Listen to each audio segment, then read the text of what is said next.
I sat here thinking about how to start this video, so I think it's best if I just start and figure out along the way. A lot of my videos are unscripted, hence why they end up being a bit rambly. This one will be that kind of video. I am sorry in advance.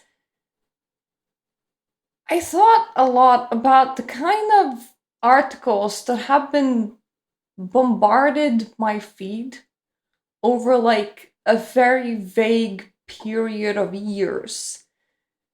As in, something bad happens, it's gamers' fault, seems almost like this kind of nebulous, rage inducing headline that is easy to produce and easy to get people to engage with. I imagine that is precisely what it is. If you look up how many gamers there are in the world, it's 3.3 billion people. That's almost half the population. We're at 4 billion people right now. It's about as nebulous as going, something bad happened, it is the women's fault, or the men's fault, or insert a number of generation in here. It is the millennials' fault, it is Gen Z fault. The restaurant industry is dying, it's the millennials' fault. It's the kind of word that is so widespread that it has just gained the sense of nebulousness where whenever you make such a statement, you're directing it towards nobody and a large percent of people all at the same time. You're not saying, hey, it's Bob's fault, so Bob is not gonna sue you because he doesn't feel called out. You're saying it is the fault of nebulous base of 3 billion people. I imagine we don't treat other medias or things that people buy and consume the same way because there probably aren't in as large of a majority. Like, imagine if you tried to say the apples were not bought this year, it is the apple eaters' fault. It's a lot less of a gripping and captivating headline, and a lot less people will probably get engaged. It also has become just a scapegoat on the industry at large. So, for example, Star Wars Outlaws did not sell. The CEO just throws down the wording that, well, gamers have extraordinary expectations that are hard to meet now. So, it is your fault that you haven't purchased my game, or hey, Days Gone director boldly blames cheap gamers for cancelled sequel. A lot of these like regular wordings are a bit less inflammatory than game journalists make them out to be, but they don't read well. Like, if you love a game, buy it at effing full price. I can't tell you how many times I've seen gamers say, yeah, I got that on sale, I got it through PS Plus, whatever. And, if you don't purchase something at full price, then we're not gonna make more of it. You had this EA try to pull the same tactic before of, if you don't buy The Sims 4, there won't be a The Sims 5. Like, buy, or else it is your fault that we made a bad game that didn't sell well. And then you even have opinion pieces coming from people. Gamers are to blame for everything wrong in video games. Or are gamers to blame for crunch culture in gaming? It is big headlines, and it is blame being shifted to a nebulous amount of people. 3 billion. That are presumably your target audience in a lot of these times. Your target audience doesn't actually have a say on your product, they merely have a say on whether or not they purchase it. Once again, we don't treat eating apples the same way, we don't treat even like watching movies or reading books the same way. it is probably fairly easy to produce an inflammatory piece that will garner attention and response when you open your piece up with Gamers X or Gamers Y. And the kind of writing style, the kind of blaming style, it does really remind me of all of the other article generation where it was millennials to blame for the diamond industry falling through, or millennials to blame for house prices falling because nobody can sell their houses, or millennials to blame for restaurant closure. It was a nebulous big title that was easy to apply and easy to scapegoat all of the problems onto that one title. And I really don't like this sort of way of operation, but I don't think that you can honestly do anything about it in case of fairly spiteful media that tries to gain clicks in order to continue existing. Therefore, spicy titles, spicy articles that gain more clicks and generate more attention, they survive, and they allow the magazines to survive and thrive off advertiser revenue. Therefore, rage baiting becomes encouraged. But the issue is that then such mentality actually trickles down onto other people when I sit down and make a video talking about how, in my opinion, Paradox is really mismanaging the World of Darkness IP and Vampire the Masquerade IP. I've gotten a couple of people telling me that, well, it is my fault, actually. It is my fault that their bigger games did not perform well enough for them to want to invest more money into making bigger games. It is my fault if now, after I made the speech, somebody else will go and harass game developers currently working on text or visual novel based titles. It is a point where expressing opinions become hard because people are bombarded with "it is your fault" so much that they start throwing that sentence back out at anyone willing to listen. It's kind of like they internalized the judgment and are now projecting it onwards. It's not a healthy state of being. It really reminds me of work, buy, consume, die. You have to purchase so many of a specific product. Otherwise, if your favorite franchise goes kaput because you decided to buy a different product with your limited amount of money, that is your fault. You should have worked more hours. You should have bought no matter what quality the product has come out at. Because otherwise the franchise is just gonna die. What do you expect the franchise to do? And want a bit of an irony on this? Like, a bit of a funny thing. Work, buy, consume, die as an anti-capitalist slogan is trending as a sticker for sale. Or a photo for sale. Like, somebody actually graffitied this. And now this is a stock photography, which you have to pay money in order to be able to fully use for your article. Yeah, that's the kind of world that we're living in.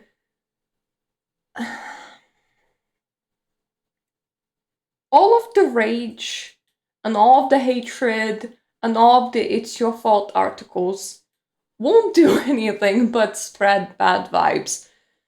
The truth is, if you're making a project of any kind, you have your target audience, and hopefully you're keeping it low enough, because targeting 3 billion people is not actually realistic. And hopefully you don't overblow your budget. Because in the end, your aim is to make money. If your target audience is too poor in order to buy your product, or if your target audience is just not fast enough, then that is not gonna happen. And that's not your target audience's fault.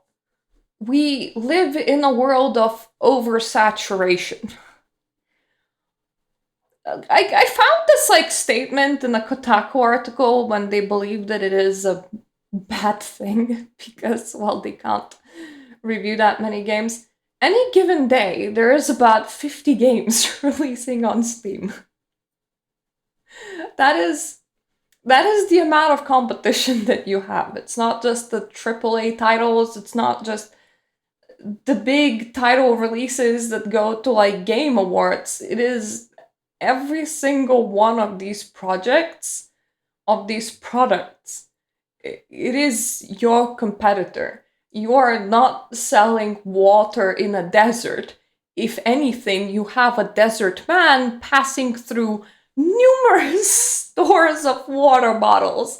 Your water bottle is only one of them. You better have a consumer base that likes you, and you better scale your business well enough for them to be able to sustain you, because in the end the market is oversaturated, and the market is probably always going to be oversaturated. So it is best to scale and think accordingly. A lot of the bigger outbursts happen with studios that invest a reasonable amount of money into making a game that spends far too much time in production and that doesn't meet sales expectations. For example, let's say you have 10 developers, you are working in UK and you're paying them £30,000, which by this point is not minimum wage, but it is on the low side considering how prices just continued rising and rising and rising. So it's just you and 9 of your mates. It's a very, very small studio. Let's say that you worked on something for a prolonged amount of time. So you decided to develop a game for 3 years. That is quite a substantial amount of development time. So now you have paid people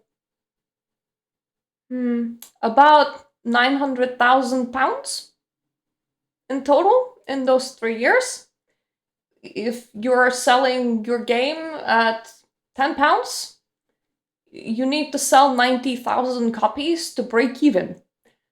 That is probably feasible. Not every single game in the universe of games reached that number of sales. Quite a few really old titles fell quite beneath that. But that is probably an amount of people that you can reach and sell for. Now, if you're a small studio with an indie game that you're making and that's your budget, it's probably it might be a bit too much to expect to reach 90,000 people, because in the end that is quite a lot of people. But now you have studios with a lot of developers working on games for a very long amount of time, investing weird amounts into advertisement budgets, and now you have games that cost £100 million to make, maybe £200 million. I think GTA was like the most expensive one with like 400 million investment. It is a big number, which means that you need a lot of sales. Suddenly selling to 1 million people is not enough. You're expecting to sell to 20, 30, even 100 million people, because 20 or 30 million people is just a disappointing amount. It is like barely breaking even, or even not like breaking even. And then that's when you have a problem with scale.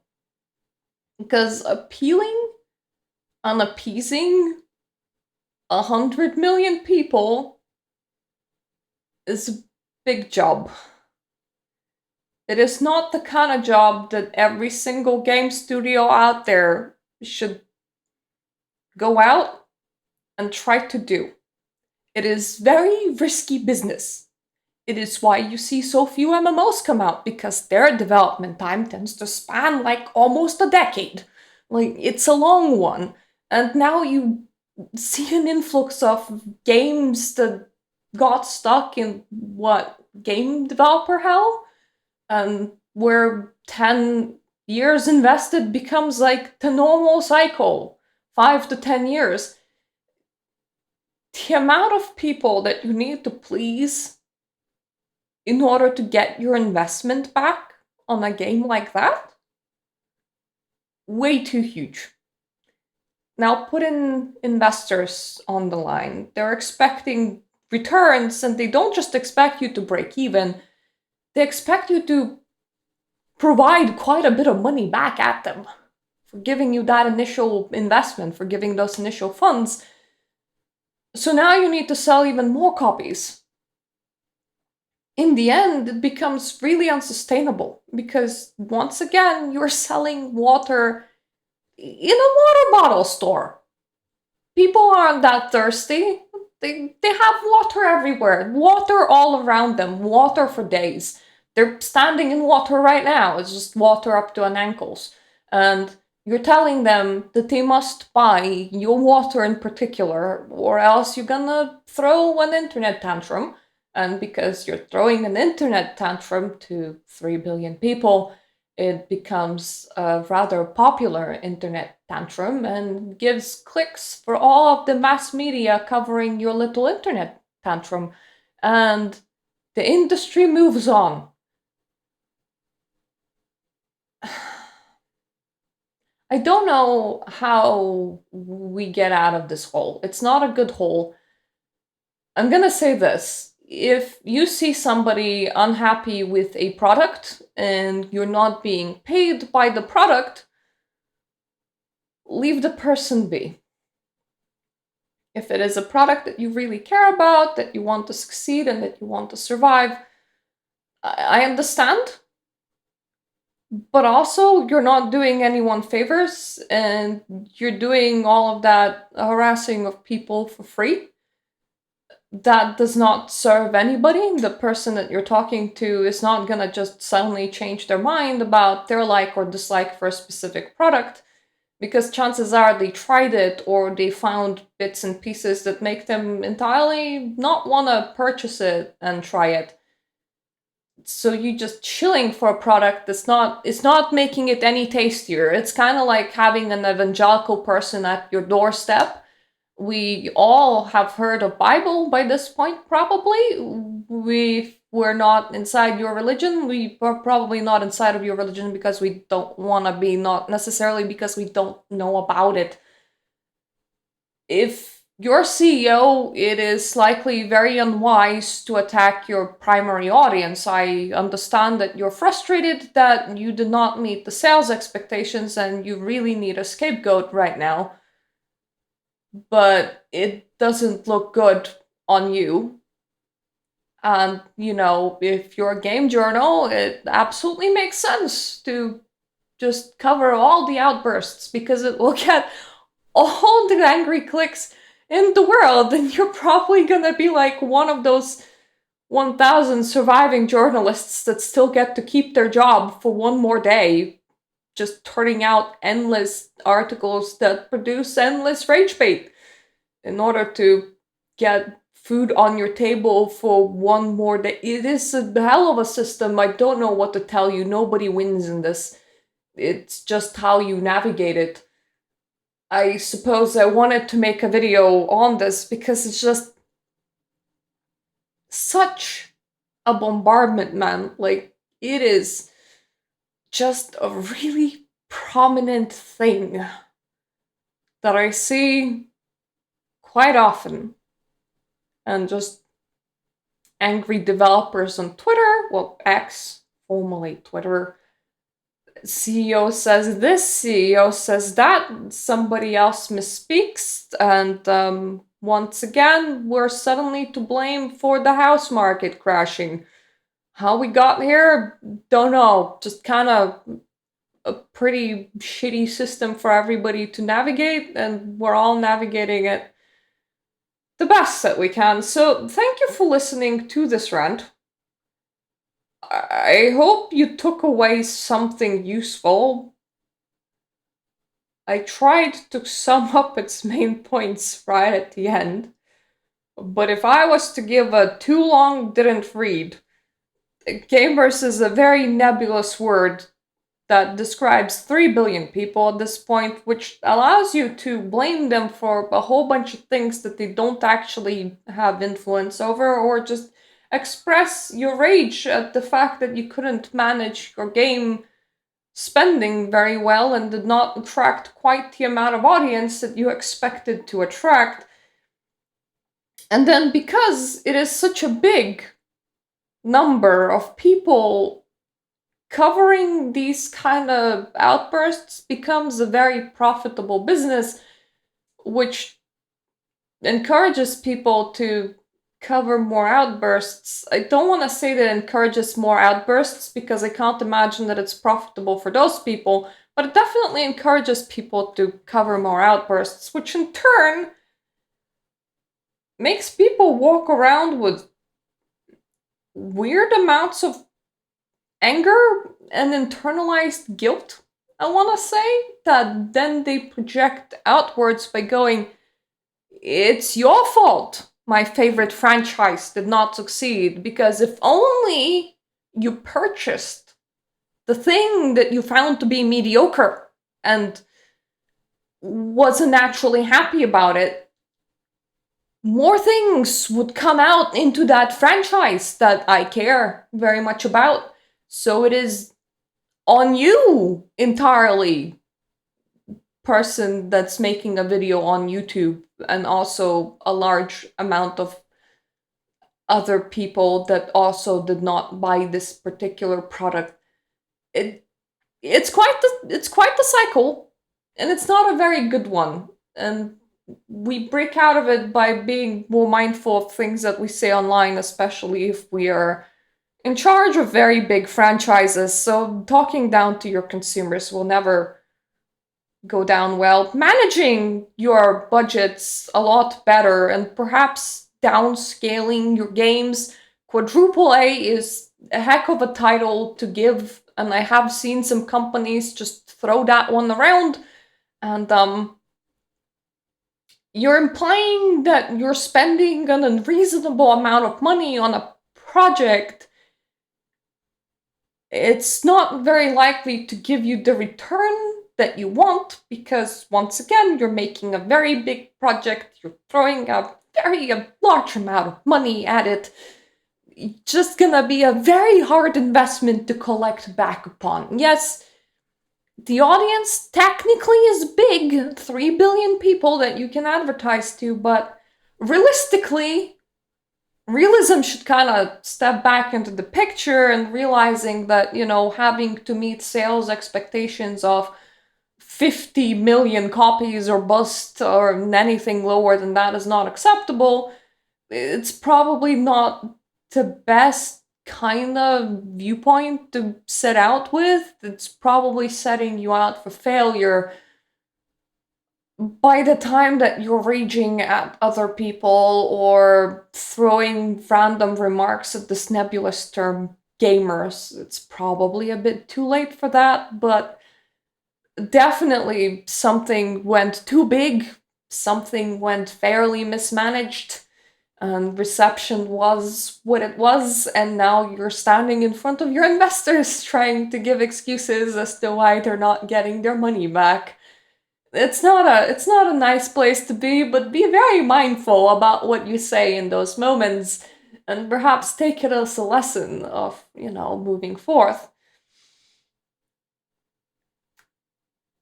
And that's about it, really, outside of also perhaps, take into consideration that the market that you're appealing to can genuinely be poor, and therefore might wait on sales to pick up a product. That's probably your cue to size down your project, and then size down the price that you're releasing it under. Because if people aren't buying it at £80, threatening them to make them buy it at £80, it's not gonna work. Dropping it to 20 might, though at that point If you first announce it at 80 and then drop it to 20, people will probably assume that your product did not sell very well. If you release it at about 20 to 30 price range, people might think that you are a very nice developer. So there is a management of self-portrayal in there too. Anyways, you're gonna take anything from this, the work, buy, consume, die is a horrible way of living. None of us are infinite consumption machines, and when there's 50 games releasing a day on Steam, we're all gonna pick and choose the kind of products that we're gonna, consume. Once again, you're selling water in a water bottle store with full bottles of water. It's plenty. There's plenty of it. Nobody's in the desert. We're not dying of thirst. We're not going, oh, please make a singular video game this year, because otherwise I'll have nothing to play. There will always be things to play because it is a huge industry with a lot of people just making whatever they want to make in whatever conditions they want to make it in. You have a lot of competition, is what I'm telling you, and people aren't made out of infinite money.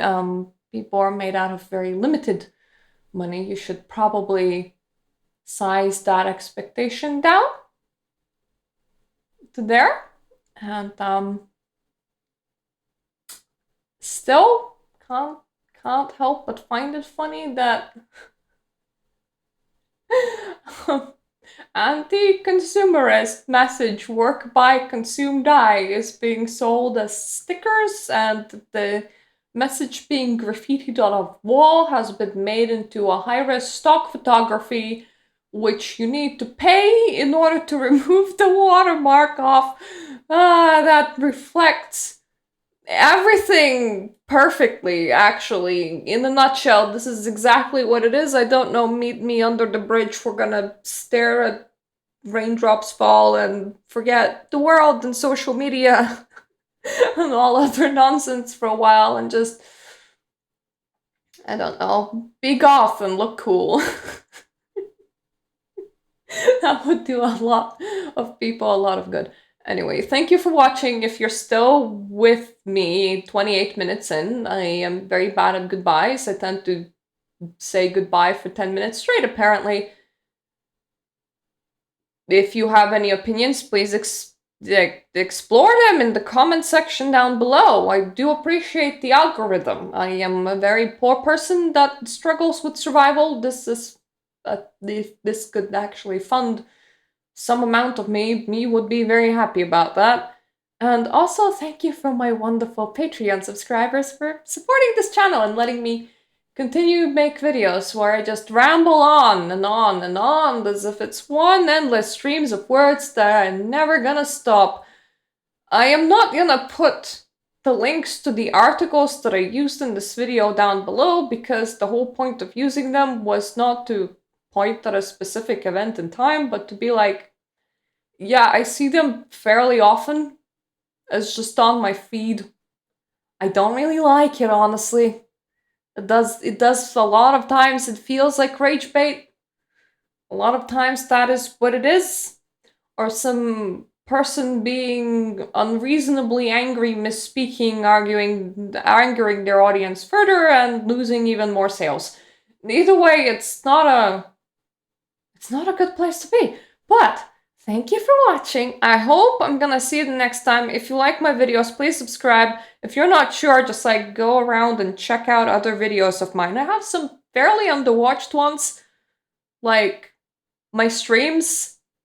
But here's the thing, I like enjoying video games sometimes instead of just, sitting here talking to a camera. So yeah, thank you for watching. Hopefully I'm gonna see you next time. Bye-bye.